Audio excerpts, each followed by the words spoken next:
When I was 3 years old, I was watching the Olympic Games in Barcelona on TV, and I told my mom, "Mom, I want to go to I want to fight the Olympics. How can I buy a ticket?" She told me, "You can't buy a ticket to fight. You need to work really hard to get there." And this sentence, you know, I grew up with it. And only after 3 years, I started judo. I don't think politics and sport should be involved, or it's just, I think it's two different subjects, because in sport it's actually our way to make peace, because we don't involve politics.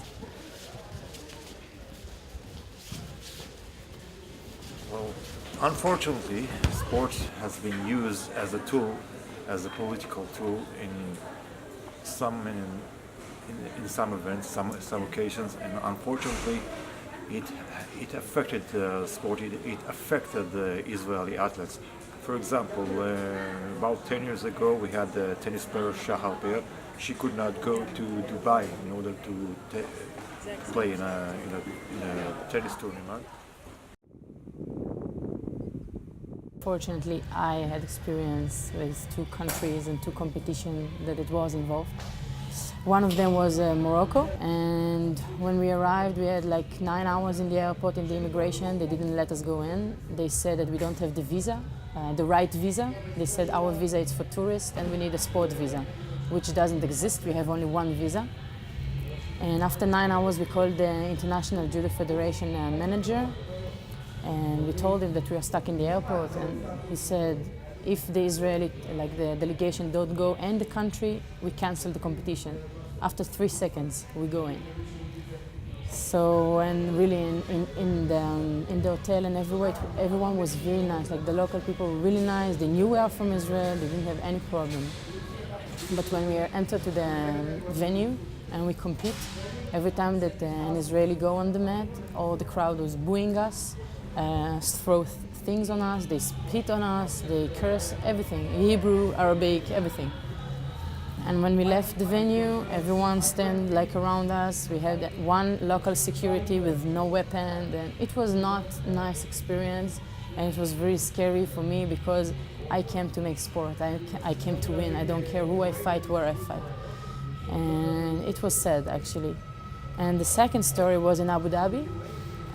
We tried to go there for more than 5 years. We never got a visa. Every time they said, yeah, maybe next week, yeah, never go. But it was 1 year before the Olympics, and the points were really important for us. And when we got the visa, we were really happy, and only the day of the draw, they told our coach that we have two options, or to fight as IGF, International Judo Federation, like no Israel, or to go back home. And we are already there. Like, it was very difficult. They hide our flag, they put something on us. Like I have a Hebrew sponsor, they took it off. I stay only with English. When I went to the mat and I saw my name with the flag of the International Judo Federation, I won the bronze medal. When the podium, when the flag goes up, I don't see my flag. I don't fight for Israel. Everyone clapped their hands. When I'm not from Israel, it's okay, but if I have the flag, it's not okay. Even with Arab countries that we have diplomatic relations with them, for example, Egypt, there was since more than almost 40 years we have peace with Egypt, and Israeli people can go to Egypt. And we saw that, for example, an Egyptian athlete, he competed against Ori Sasson against last Rio 2016.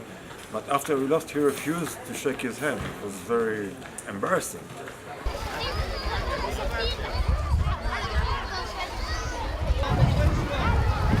Well, athletics faces a lot of, let's say, first, a lot of professional barriers. So he needs to practice a lot, he needs to do a lot. And then, of course, he needs the chance to compete.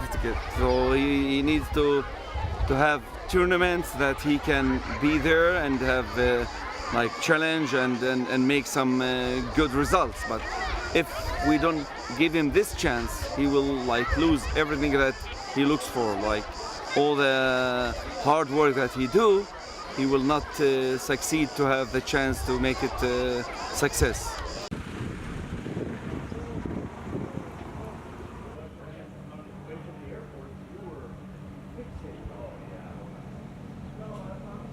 We are trying. We have some programs called Football for Peace that you can use football for making peace between kids, and we have sports as a lifestyle that you can be, let's say, playing sport with each other with any kind of thinking about color or nation or any other things.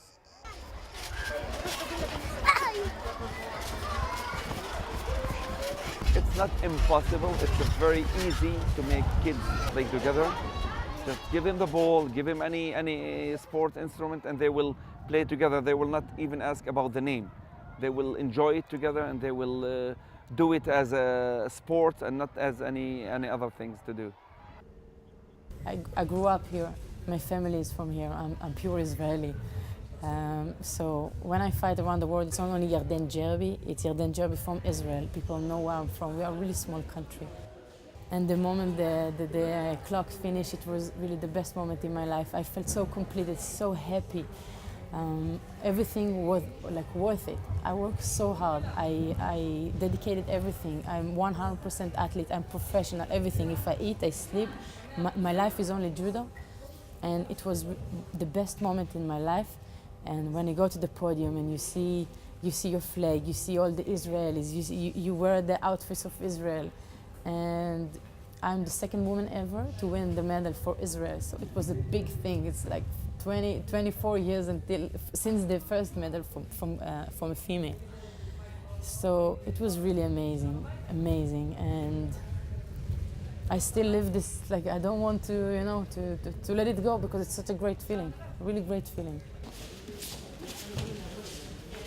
I think with sport, we can make some peace. I have no problem to fight with anyone else.